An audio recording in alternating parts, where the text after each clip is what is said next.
Hello guys, welcome back to my channel ex Muslim debates हलाल काफिर। तो आज हम जानेंगे कहानी एक और एक्स मुस्लिम हकवाला की कि उन्होंने कैसे इस्लाम छोड़ा और इस्लाम छोड़ने से पहले वो कैसी ज़िंदगी जी रहे थे और उनको इस्लाम छोड़ने का आइडिया कैसे आया, क्या-क्या सवालात उनके मन में पैदा हुए कि उनको इस्लाम छोड़ना पड़ा अंततः। और वीडियो को लाइक कर दें, शेयर कर दें और चैनल पर नए हैं तो चैनल को सब्सक्राइब करना ना भूलें। मैं मिलता हूँ आपसे वीडियो के लास्ट में।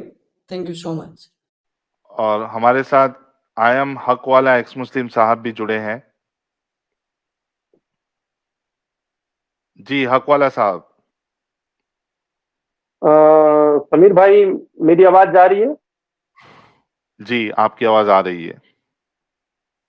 तो समीर भाई, मैं सभी को सलाम करता हूँ और समीर नए नहीं, आप साल की साहिल भाई के सबको मैं चैनल पे बधाई हैं। देता हूँ।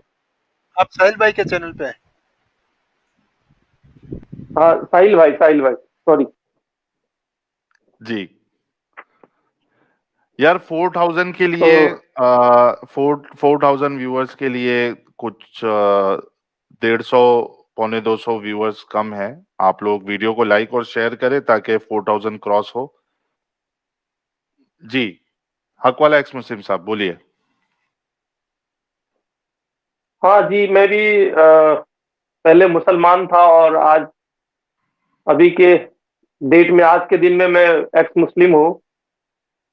तो यही जी मैं बताने के लिए आया था कि कैसे मैं एक्स मुस्लिम हुआ हूँ और क्या क्या मेरे साथ हुआ है। बताइए।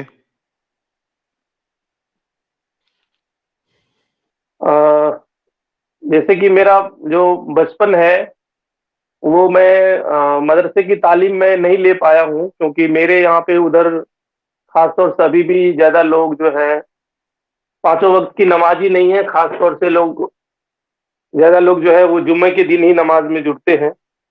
हम्म। और दूसरी बात है कि वहां पर मदरसा वगैरह है नहीं। ओके। तो इसीलिए जो है मैं मदरसे की तालीम से थोड़ा महरूम हूँ। और हम्म मैं दुनियावी थोड़ा तालीम लिया हूँ। वहां पर हमारे गैर मुसलमान लोगों की थोड़ा क्रेज है। तो लोग हम्म। गैर मुसलमान को देख के मुसलमान लोग जो है वो अपने बच्चों को भी वो दुनियावी तालीम देते हैं। ओके, तो नमाज़ें वमाज़ें पढ़ते थे तो आप क्या नहीं पढ़ते थे? नमाजें सिर्फ जुम्मा के दिन पढ़ते थे बस। अच्छा, तो सूरे वीरे कुछ याद किए थे, अरबी अरबी सीखे हो, पढ़ना वढ़ना क्या नहीं सीखे हो? हाँ, वो थोड़ा थोड़ा तो थोड़ा सा मतलब बचपन में तो याद नहीं होता था जल्दी। ज्यादातर हम स्कूल में ही पढ़ते थे। लेकिन उसी हम्म में थोड़ा थोड़ा याद करने के लिए, नमाज हमारा ठीक करने के लिए जो है जबरदस्ती नमाज में जमात में भेजा गया था। हम्म। तो कितने सूरे आपने याद किए थे? अ, जो चार पांच जो सूरह है वो हमने याद किया था सुना दो दो तीन जरा हमें, कौन कौन से आपने सीखे नमाज हैं? के लिए। सबसे पहला तो औज़ु बिल्लाहि मिनश शैतानिर रजीम, बिस्मिल्लाहिर रहमानिर रहीम। अलम तर कैफ फअल रब्बुका बि अस्हाबिल फील, अलम यजअल कैदहुम फी तज़लील, व अरसल अलैहिम तयरन अबाबिल तरमीहुम बिहिजारतिम मिन सिज्जील फजअलहुम कास्फिन मअकूल। यार वो हमारे वहां पे एक मस्जिद में, वो तारवड़ी मस्जिद है कब्रिस्तान वाली, उसमें जो तरावी पढ़ाने के लिए जो इमाम साहब आते थे वो ऐसी किरत करते थे यार। उनकी याद याद आ गई मेरे को। और भी कोई सुनाए यार।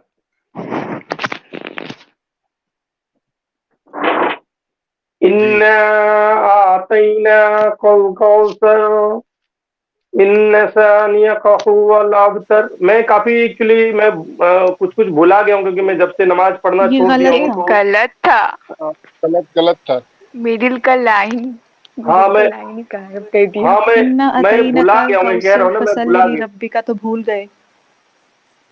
हाँ, मैं भुला गया हूँ क्योंकि मैं नमाज पढ़ना छोड़ दिया। जब मैं जमात में गया ना, मैं उसके बाद जो थोड़ा बहुत मैं सीखा था जमात में ही। हाँ। और उसी जमात में मैं 2014 में मैं जमात में जब गया था, तो उसके बाद वहां पे फलस्तीन में झगड़ा हुआ था यहूदियों के साथ में। तो उस बीच में बहुत सारा बाइकआउट सब निकला कि भाई यहूदियों के लिए बददुआ करो और उसके सामान का बाइकआउट करो, तो वो सब भी पर्चे हमने हाथ से बांटे उठे, सब बहुत सारा सब चीज किए। और ओके। रो रो के मैं सब लोग मोमिनों के साथ में मैं बददुआ करते थे और कुरान में कहते थे कि ये दुश्मन है हमारे, मोमिनों का दुश्मन है, ये फलस्तीन को, हमारे मोमिनों को मारते हैं ये सब यहूदी लोग जो है, तो इसके लिए बददुआ करो। तो सारे मोमिन लोग मस्जिद में जो है जमात के साथ में लोग बददुआ करते थे उनके लिए। और कुरान में फिर वो सिखाते भी थे कि यहाँ पर जो है अल्लाह ताला ने बनी इज़राइल को, कौम को जो है वो यहूदी लोग कौम है। और ये सारी बातें तो मैं कंफ्यूज रहता था कि आखिर क्या बात है कि कुरान में ज्यादातर जिक्र जो है वो अल्लाह ताला जो है बनी इज़राइल के बारे में बताता है, मूसा अलैहिस्सलाम के बारे में बताता है, और यहाँ पर कि उनको बददुआ करने के लिए भी मतलब बोलते हैं। तो ये कैसा, मतलब मैं कंफ्यूज होता था। और इस पर मैं जब सवाल करता था कि तोरा, जबूर, इंजील कहते थे कि मतलब ये बदल गया है, ये अल्लाह का कलाम नहीं है अभी के दौर में, और ये सब जो है वो करप्ट हो चुका है, खराब हो चुका है, और अभी सिर्फ जो है वो सिर्फ कुरान है जिसको हमें फॉलो करना है। अल्लाह के नबी सल्लल्लाहु अलैहि वसल्लम जो है और उनका जो तरीका है, जो दीने हदीस में जो तरीका बताया गया है, तो इस चीज को हमें फॉलो करना है। और सारे दुनिया में हमारा सबसे अच्छा जो नबी पाक सल्लल्लाहु अलैहि वसल्लम जो है आखिरी नबी है, और इन्हीं के तरीके पर जो हम चलकर जन्नत में हम जा पाएंगे, और हमारा जो है अल्लाह हमसे खुश रहेगा जब हम अब नबी करीम सल्लल्लाहु अलैहि वसल्लम के तरीके पर चलेंगे और अल्लाह के हुक्मों को हम मानेंगे। तो सवाल जी। मेरा यहीं से मेरे जहन में आया कि जब हम उनको बददुआ देते हैं तो और ज्यादातर जिक्र जो है वो कुरान के अंदर में बनी इज़राइल के बारे में है। मूसा अलैहिस्सलाम जो है डायरेक्ट अल्लाह से बात करते थे, तो मेरा दिल नहीं करता था कि बददुआ दूं मैं उनको, क्योंकि कुरान के अंदर में वो लोग जो है, हमारे इमाम लोग जो है वो सब बताते कि अल्लाह ने उनको सबसे ज्यादा जो है मतलब फिरौन के यहाँ से निकाल के लेके आया उनको, उनको जो है जन्नत जन्नत में से उनको जो है मन्ना खिलाया और काफी ज्यादा उनको सपोर्ट दिया, काफी ज्यादा उनको बढ़ाया, हर चीज किया। तो मेरा दिल जो है, मैं डरता था कि मैं उसको बददुआ ना दूं। और यही बात है कि वहां से मैं फिर सोचने लग गया कि ये आखिर ऐसा ऐसा क्या है कि मतलब जो है बददुआ करने के लिए उनको सिखाया जाता है, हम लोग को जो है फोर्स करता है, और मेरा दिल ये बददुआ देने का जो है नहीं करता था।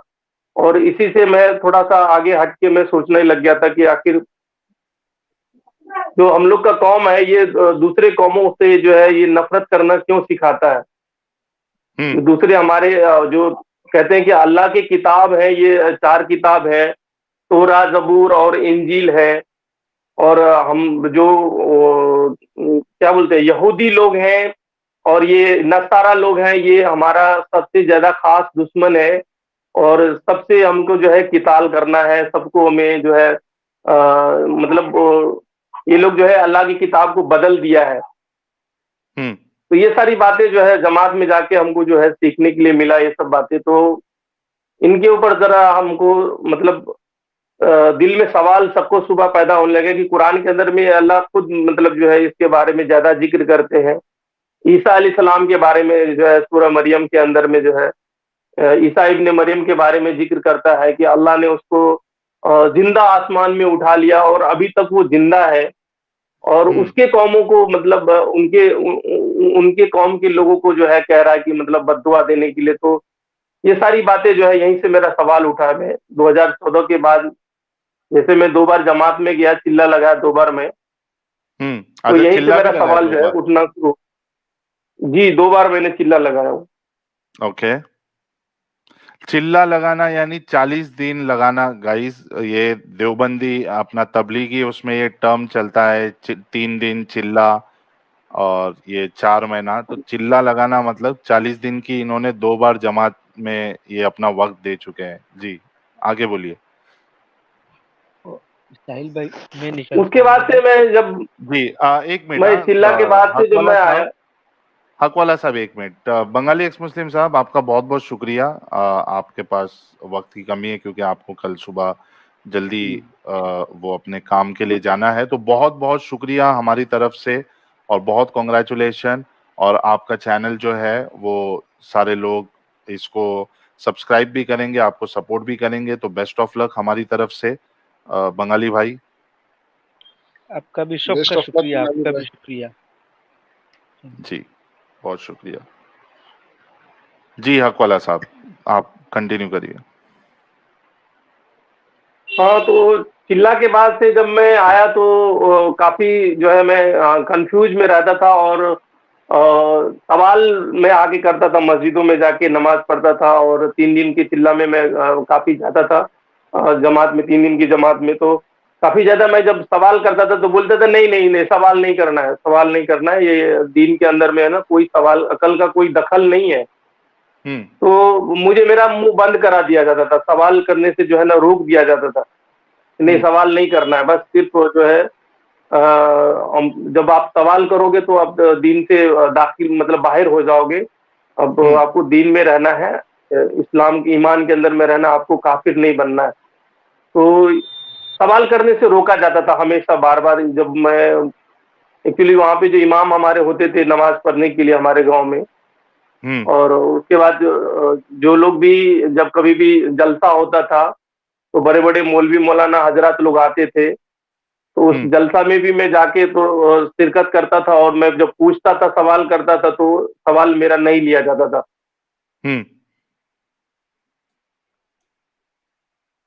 जी।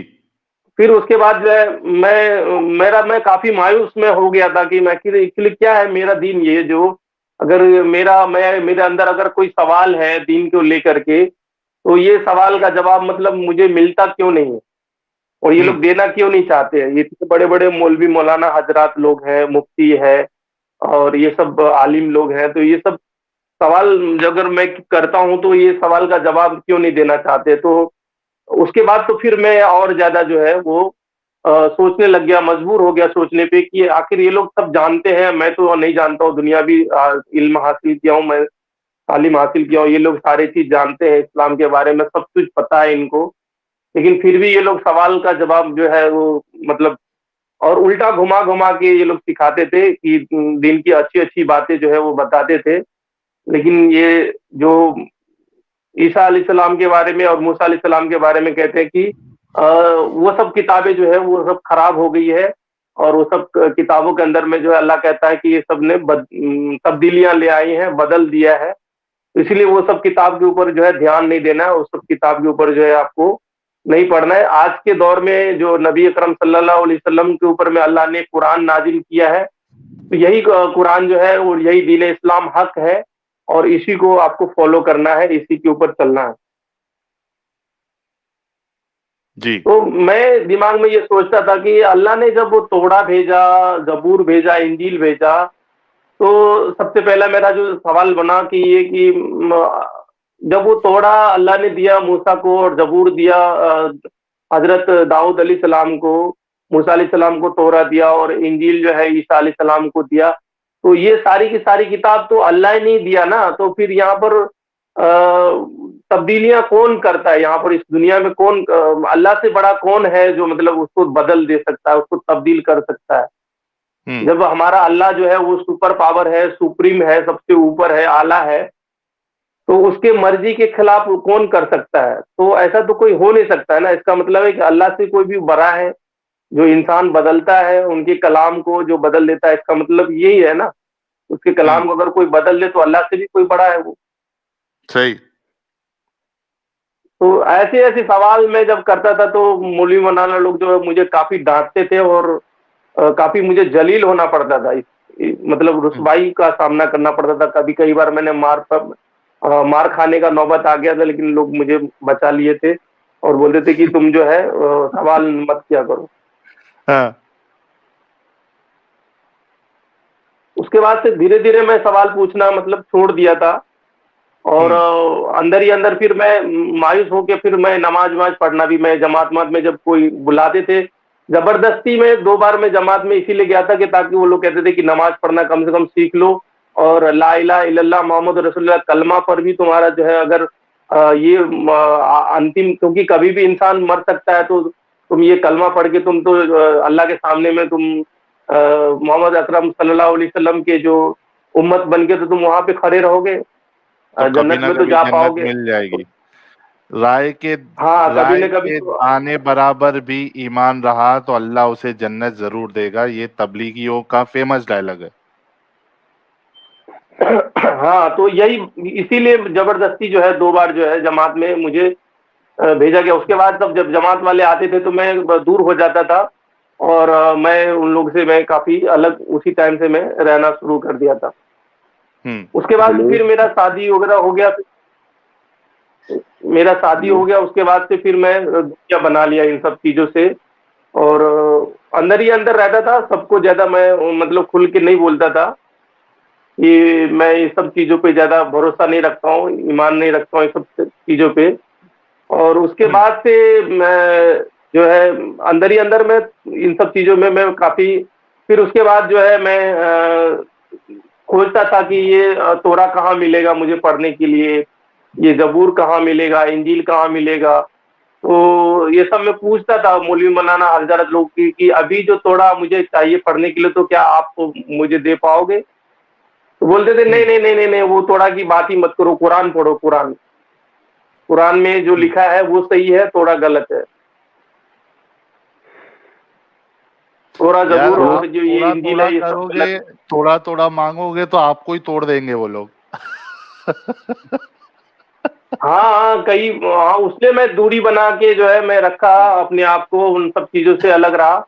और जब मेरा शादी होने के बाद मैं काफी अलग हो गया। और जी। जब मैं लोग लोग कहते थे कि यार इसको जमात में भेजा तो ये आप मतलब अच्छा होना चाहिए, उल्टा ये खराब हो गया, ये जमात से भी नहीं जुड़ता है, ये सारा चीज जो है वो उल्टा सीधा जो है सवाल करता है, आप इसको क्या हो गया है पता नहीं, इसको मतलब कुछ तो हो गया है ये। तो हाँ। मैंने बोला नहीं भाई, मैं मेरे अकल में ये जो है ना, अकल शरीफ में मुझे ये चीज जो है मतलब समझ में आता नहीं है। मेरा अकल शरीफ पता नहीं अल्लाह ने कुछ अलग ही ढंग से बना के रखा है, तो मेरे अकल शरीफ में ये सब चीज जो है वो फिट नहीं बैठता है। तो मैं काफी बहस करता था मोमिनों से, और मुझे जो है काफी जो है मतलब विरोध का सामना करना पड़ता था, और मैं इन सब चीजों में मैं पढ़ना नहीं चाहता था। तो इसीलिए लिहाजा मैं उन लोगों से ज्यादा मैं बात नहीं करता था और अपने आप को अलग रखता था। तो फाइनली आपने और इस्लाम कभी छोड़ा फिर? दिल में तो वहीं पे मैंने मतलब सोचा कि भाई ये सब चीज सही नहीं है। उसके बाद फिर आगे जाके जब मैं हदीस उदीस सब जब मैं सुनने के लिए मुझे मिला, जब मैं हदीस के बारे में मैं जाना, तो काफी मुझे जो है वो बहुत खराब लगा कि वो माँ आयशा के बारे में इतनी अच्छी अच्छी बातें जो है बताया हमारे जो है मौलवी हजरात ने कि वो पूरे उम्मत की माँ है और ये है वो है सारा चीज। लेकिन उनकी शादी की बार जब बात आई कि वो 6 साल की उम्र में उनका जब शादी हो गया, मतलब चाइल्ड मैरिज हो गया, तो काफी मुझे अजीब लगा कि जिस अकरम सल्लल्लाहु अलैहि वसल्लम का मोहम्मद सल्लल्लाहु अलैहि वसल्लम को पूरे दुनिया का बताया जाता है कि खालिक कायनात ने अल्लाह ने उनको आखिरी नबी के बना के भेजा, और वो पूरे दुनिया के लिए एक रोल मॉडल है, क्या बोलते हैं उसको, रोल मॉडल है। तो उन्हीं के नक्शे कदम पे सबको चलना है, और उसी के नक्शे कदम पर बेहतरीन चलने के बाद नमूना। लोगों को जो है, हाँ, बेहतरीन नमूना है, बेहतरीन उन्हीं के नक्शे कदम पर चलने के बाद जो है उनको जन्नत मिलेगा, और अल्लाह उनसे राजी हो जाएगा, खुश हो जाएगा, और उनको मग़फ़िरत मिलेगी, गुनाहों से माफी मिलेगा, अल्लाह उनसे खुश होकर उनको गुनाहों को माफ कर देंगे। तो ये शादी की जब बातें जब मैं मेरे दिमाग में आया तो बोला यार ये क्या हो रहा है, मतलब ये चाइल्ड मैरिज हो रहा है, और हमारे इंडिया में तो अभी इस टाइम में अगर कोई ऐसा शादी करे तो लोग उसको जेल में डाल देगा। तो मुझे लगा कि यार ये रोल मॉडल तो ऐसा हो नहीं सकता है ना, जो हमारे नबी अकरम सल्लल्लाहु अलैहि वसल्लम जो है वो 50 साल क्रॉस कर चुके हैं, और ये मतलब 6 साल की एक छोटी सी बच्ची है, उनके साथ में ये इनका निकाह हुआ है, और ये मतलब कैसे ये कर सकते हैं, ये हमारे नबी जो है ये ऐसा कैसे कर सकते हैं। और इससे पहले जो है वो काफी अच्छी अच्छी बातें जो है नबी के बारे में बताया जाता था, तो बिल्कुल ही अलग लगता था कि मतलब एक टाइम में तो कुछ अलग सुनने के लिए मिलता है, दूसरे टाइम में कुछ और अलग सुनने के लिए मिलता है नबी के बारे में।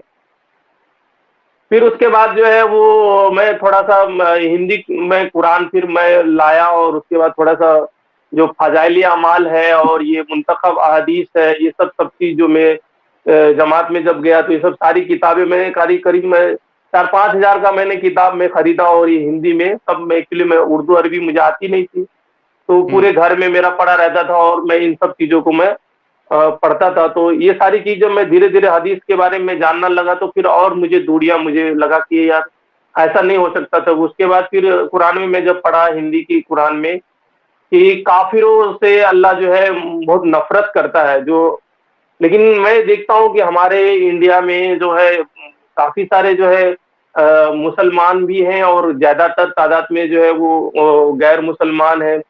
तो अगर उससे नफरत करने की बात अगर अल्लाह कहता है कि तुम उससे दोस्ती ना करो उसके साथ, तो मेरा जिगरी जो स्कूल में सारे दोस्त रहते थे वो सब तो काफिर थे ही वहां पे, और उसके घर में आना जाना हम लोग का सारा चीज लेन देन चलता रहता था, तो कहते थे कि उससे नफरत मत करो। तो वो लोग जो है वो हमारे घर में भी आते थे खाना उना करने के लिए, हम लोग भी उसको देते थे, कोई अगर त्योहार ईद में अगर होता था तो सवाई वगैरह सब देते थे, और सारा चीज जब बकरीद में जब करता था तो उन लोग के पास में भी हम लोग लेना देना करते थे। लेकिन बोलता तो बोलते कि ऐसा कि कुरान के अंदर लिखा है कि उनसे दोस्ती मत करो, ये सब बात मत करो, तो फिर मुझे और अजीब लगा कि ये अल्लाह कैसे कह रहा है कि पूरे दुनिया में इंसान वो भी है, इंसान मैं भी हूँ, फिर उससे दोस्ती क्यों नहीं करना है हमको? आखिर हमारे और उसके अंदर में क्या मतलब फर्क क्या है? हम भी इंसान है, वो भी इंसान है, तो अल्लाह तो सबसे प्यार करना चाहिए अल्लाह को, फिर उससे नफरत क्यों अल्लाह मोमिनों को, हमारे ईमान वालों को क्यों सिखाता है ये बात? तो ये धीरे धीरे मैं जैसा थोड़ा थोड़ा कुरान पढ़ते गया, फिर उसके बाद ये कि एक वाक्य है कुरान में आया कि जो बोलते हैं अल्लाह जो है हुक्म दिया है जैद जैद और जैनब की जो बात आ रही है ना, वहां पर अल्लाह ने खुद निकाह पढ़ा दिया ना, उनकी नबी करीम सल्लल्लाहु अलैहि वसल्लम का जो है खुद निकाह पढ़ा दिया। तो यहाँ पर जैसे कि हमारा में निकाह हुआ तो गवाह होते हैं, और जो निकाह पढ़ाने वाले जो काजी काजी साहब होते होते हैं। हैं, सारा चीज होता है, काजी साहब होते हैं, और दो गवाह होते हैं, और दोनों की जो है रजामंदी होती है कि भाई लड़की लड़का का दोनों का रजामंदी है। लेकिन जब उस वाक्या में मैं जब मैंने देखा तो फिर मुझे अजीब लगा कि यहाँ पर अल्लाह ताला खुद काजी बन गए यहाँ पर, और कोई गवाह नहीं है, और अल्लाह ने कह दिया कि भाई चलो नबी करीम सल्लल्लाहु अलैहि वसल्लम का मैंने निकाह कर दिया। तो फिर ये कैसा रोल मॉडल है? मतलब ऐसे इस तरह से अगर कोई मोमिन निकाह करे तो कह दे कि भाई मुझे अल्लाह ने मेरा निकाह पढ़ा दिया। अच्छा, इसमें हंसी की बात ये है कि वो दौर के मोमिन लोग मान भी गए, जी इतना हाँ। हद दर्जे का नहीं नहीं, उनके तो अंदर अंधविश्वास था कि वो लोग मान भी गए। नहीं तो सर अगर जो रोल मानते हैं मॉडल वो अल्लाह उसको ने लेते उनको हैं। बना के दिया, और आज भी अगर उन्हीं के नक्शे कदम पर सुन्नत पर अगर कोई चलेगा तो लोग तो किसी के साथ में भी मतलब ऐसे ही शादी कर ले, कहेगा मैं अल्लाह ने मेरा निकाह पढ़ा दिया। सुन्नत तो यही होना चाहिए, अगर सुन्नत कहते हैं कि सुन्नत है तो यही होना चाहिए। फिर ऐसे लोग करेगा तो फिर ये काफी मतलब माहौल खराब तो नहीं होगा, इससे तो और ज्यादा माहौल खराब होगा। फिर ये दीन में तो और ज्यादा लोग कंफ्यूज हो जाएगा, लोग बिगाड़ पर जितना मर्जी फिर उतना लोग कहेंगे कि भाई मैं शादी करूंगा। और दरअसल ये जो चार शादी और ये का जो कॉन्सेप्ट है, ये भी मुझे थोड़ा सा अजीब लगा कि भाई हमारे देश में वैसे ही पॉपुलेशन बहुत ज्यादा है। मेरी आवाज जा रही जी है? जी जी, आ रही है, बोलते जाइए। हाँ, हमारे देश में वैसे ही पॉपुलेशन ज्यादा है, और लोगों को वैसे ही मतलब रोजगार नहीं मिल पा रहा है, और सरकार वैसे ही परेशान है। लेकिन हमारे जो मौलवी मौलाना हजरात जो बोलते हैं कि मतलब आपको ऑपरेशन नहीं करना है, ये तो स्कूल में मैं सारी जो दुनियावी तालीम मैंने हासिल किया तो मेरा, और यहाँ पर जो मौलवी हजरात को मैं जब सुनता था कि ऑपरेशन करना हराम है, ये सब चीज जो है बच्चे को जो है गिराना हराम है, ये सब सारा चीज जो है, तो काफी अजीब लगता था कि मुझे ऐसा लग रहा है कि ये जो हमारे देश है इसे इससे जो है हमारा दीन टकरा रहा है, मतलब ये लड़ रहा है। ये तो काफी अजीब लगता था कि देश को मेरा दीन जो है सपोर्ट नहीं करता है, हम्म। हमारे जिस इंडिया को जो है ना सपोर्ट नहीं करता है। मतलब चाहे इंडिया गया बाहर में, उससे कोई मतलब नहीं है। पूरी दुनिया में हमको इस्लाम से मतलब है बस। हम्म।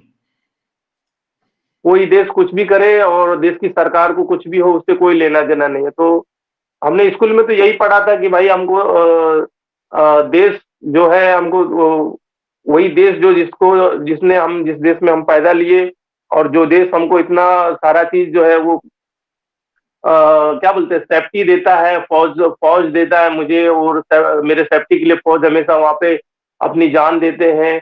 और उसके बाद जो है सरकारें हमारे लिए इतने सारे जो है वो सारी योजनाएं लाते हैं। और जो हमारे गैर मुसलमान भाई हिंदू लोग हैं, वो सारे के सारे जो है हमारे सरकार में हर जगह आज तक जो है मुसलमानों का तो हुकूमत हुआ नहीं। तो ये सारे के सारे जो कुर्बानियां तो हमारे गैर मुसलमान भाई देते हैं, उनके लिए जो है इस तरह से जो है बातें कही जाती है कि उनसे नफरत करो, उनसे मतलब दोस्ती ना करो। तो ये सारी चीज जो है बहुत सारे सवाल हैं जो एक साथ बोलना मेरे लिए संभव नहीं है। इसीलिए मैंने अपना चैनल बनाया है कि मैं अपनी बातें पूरी जो है वो लोगों के सामने रख सकूं। और उसके बाद फाइनली मैंने जब एक्स मुस्लिम बनने का जब मेरा जो इरादा हुआ कि सारे एक्स मुस्लिम जो सचवाला भाई हैं और आपका साहिल समीर जो भी एक्स मुस्लिम दारा सिखो जो है वो इमरोज भाई है, सबका मैंने जब मैं थोड़ा सा सुनने लगा तो मुझे ऐसा लगा कि चलो भाई अब तो मुझे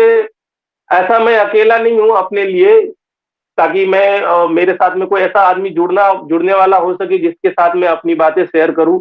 और मेरे जैसा बहुत सारे लोग हैं, तो अब तो मैं खुल के कुछ मतलब अपनी बातें रख सकता हूँ।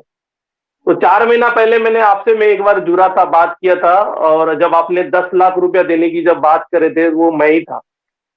अच्छा। 1 महीने का वक्त जो आपने दिया था ना, तो वो बात लेके मैं काफी मौलवी हजरात लोगों के पास में गया, तो वो काफी मुझे वो वहां से मारा उन्होंने मुझे, और ऐसे इस तरह से कहा कि वो 10 लाख रुपया आपको मिलेगा और मैं आपको दूंगा, मैं गारंटी देता हूँ। हम्म। तो आप ये बताओ कि अल्लाह ने जो है जमीन को और ये सब चीज को जो बुलाता है, ये कैसे मतलब किया? वो बुलाने वाली जो आप बात जो किए थे ना, हम्म। जमीन आसमान को जो बुलाया, जी, तो कैसे वो बात करते हैं। मैं बोला आपको वो 10 लाख, हाँ 10 लाख रुपया आपको देंगे, हम देंगे। तो हम्म। वो फिर वो उन्होंने फिर मुझे बहुत मारा वहां पर। और उसके बाद सच्ची फिर का मैं मारा। भागा वहां। जी जी जी।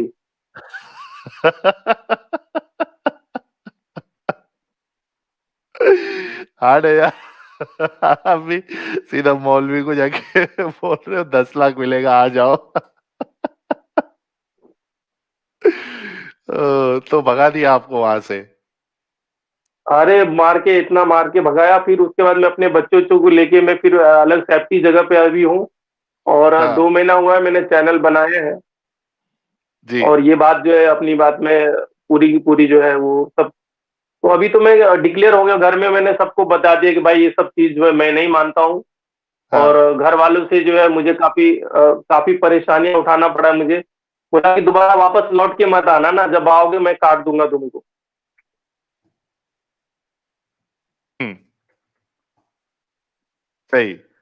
तो बोला हमारे कि हकवाला साहब जो है, इनके चैनल का लिंक आपके सामने आएगा अभी। तो आप लोग हमारे हकवाला साहब के चैनल को भी सब्सक्राइब करें। देखिए कितने सारे एक्स मुस्लिम जो है वो सामने आ रहे हैं, और ये हमारे लिए बड़ी खुशी की बात है। आज जो है वो एक फीमेल भी आई थी, शबनम। और मैं समझता हूँ कि एक आयशा करके आईडी है, वो भी कह रही है कि मैं भी एक्स मुस्लिम हूँ। तो आयशा जी, अगर आपको भी मौका मिले तो आप भी प्लीज जुड़कर अपनी बात रखेगा, क्योंकि बहुत बहुत ज्यादा फर्क पड़ेगा अगर ज्यादा से ज्यादा लोग सामने आएंगे। तो जो डर है एक्स मुस्लिमों में, वो आहिस्ते आहिस्ते खत्म होता जाएगा। तो आप लोगों से रिक्वेस्ट है कि जो भी है, और खास करके जो मोमिनाएं हैं, आप लोग आके भले से ही 5-10 मिनट, लेकिन आप अपनी बात रखा करें ताकि ज्यादा से ज्यादा लोग इस जंजाल से बाहर निकले। हकवाला साहब, आपका बहुत बहुत शुक्रिया, आप आए और हमने आपके चैनल का लिंक शेयर कर दिया है। आप अच्छे अच्छे कंटेंट बनाइए, लोग ऑटोमेटिकली आपको व्यूअर्स भी मिलेंगे, आपको देखेंगे भी। शुक्रिया साहिल भाई। और आपसे जब मैं सुनता हूँ तो काफी मतलब अच्छा लगता है और बहुत प्यार से आप बात करते हो। यही बात है कि सबको दिल को भाता है। और जो भी हमारे मोमिन लोग को मैं देखता हूँ आते हैं तो ये काफी नाराज होते हैं, गुस्से होते हैं, गाली वगैरह देते हैं। तो ये तो इनका काम है गाली देना। और आप अपना काम जो है वो जारी रखें, क्योंकि ये जो मेहनत हमारे लिए और आने वाले नस्लों के लिए काफी फायदेमंद होगा। और हमारे जैसे और आपके जैसे सोचने वाले लोग तो दुनिया में काफी ज्यादा है, इसकी तादाद बहुत ज्यादा है। लेकिन ये है कि डरते हैं ना, जैसे कि आपको दीन से बाहर जाने के बाद जो है वो कहते हैं कि तुमको वो मार दिया जाएगा, काट दिया जाएगा। तो काफी और ये अजीब लगता है। एक तो भाई कलमा पढ़ लो, ला इलाहा इल्लल्लाह मोहम्मद रसूलुल्लाह, तो दीन में तुम आगे दाखिल हो गए। फिर उसके बाद जो है बाहर निकलने का कोई रास्ता नहीं है। अगर तुम बाहर जाना चाहोगे तो तुमको जिंदगी से हाथ धोना पड़ेगा। तो इस तरह से जो है अल्लाह कहता है तो काफी अजीब लगता है। इस तरह से जो हमारा दीन इस्लाम कहता है तो काफी अजीब लगता है कि ये कैसा मतलब ये दीन है, कैसा ये रोशनी है जिसमें से जो है आप अंदर तो जा सकते हो लेकिन वो निकल नहीं सकते हो आप। बिल्कुल, बिल्कुल। चलिए हक़वाला साहब, बहुत-बहुत शुक्रिया, आप जुड़े और आपने अपनी बात रखी। हम जो है दूसरे कॉलर से भी बात करते हैं और मेन जो मोमिनों से बात करना है वो हमारा फिर रह जाएगा। 4050 लोग देख रहे हैं, आप सभी लोगों का बहुत-बहुत शुक्रिया। इतनी तादाद में आप हमारे चैनल्स पे जुड़ते हैं, तो एक लाइक का नज़राना देना आप बिल्कुल ना भूलें और साथ में शेयर भी कर दिया करें अपने व्हाट्सएप स्टेटस पे या इंस्टा स्टेटस पे, जहाँ भी जो भी सोशल मीडिया वेबसाइट आप यूज़ करते हैं, ताकि ज़्यादा से ज़्यादा लोग देखें और ज़्यादा से ज़्यादा लोग इस झंझाल से, इस कट्टरता से बाहर निकले। आप लोगों ने वीडियो यहाँ तक देखा है तो आई होप आपको वीडियो बहुत पसंद आया होगा। वीडियो पसंद आया तो वीडियो को लाइक कर दें, शेयर कर दें और चैनल को सब्सक्राइब करना ना भूलें। और बात करते हैं वीडियो की, तो बहुत ही इंटरेस्टिंग वीडियो था। एक्स मुस्लिम हक़वाला की कहानी जानने को मिली कि वो बहुत ज़्यादा इस्लाम को पढ़ा हुआ तो नहीं था उन्होंने, लेकिन जब वो जाने लगे जमात के साथ में तो उनको धीरे-धीरे समझ आने लगी चीज़ें। साथ ही साथ उन्होंने दुनियावी तालीम ले रखी थी तो उनको वो जो शिक्षा थी उनकी आधुनिक, वो कुरान की शिक्षा से टकरा रही थी और उनके मन में सवाल खड़े हो रहे थे। और जब वो सवाल पूछने की कोशिश करते थे तो उनको भगा दिया जाता था, डरा दिया जाता था, मारने की कोशिश होती थी। तो वो चुप रहे। फिर धीरे-धीरे उनको बहुत सारी चीज़ें जानने को मिली। फिर ऐसी-ऐसी घटनाएँ उनके साथ हुई, तो अंततः उन्होंने इस्लाम छोड़ दिया और उनका अपना चैनल भी है, आप लोग उसको सब्सक्राइब कर सकते हो। लिंक आपको मिल ही जाएगा, दिख जाएगा स्क्रीन पर। और बस मैं इतना ही कहना चाहूँगा। और यार शेयर ज़रूर कर देना, मैं फिर से बोल दे रहा हूँ। और इतना कह के मैं लेता हूँ आपसे विदा। मिलते हैं नेक्स्ट वीडियो में। Thank you so much.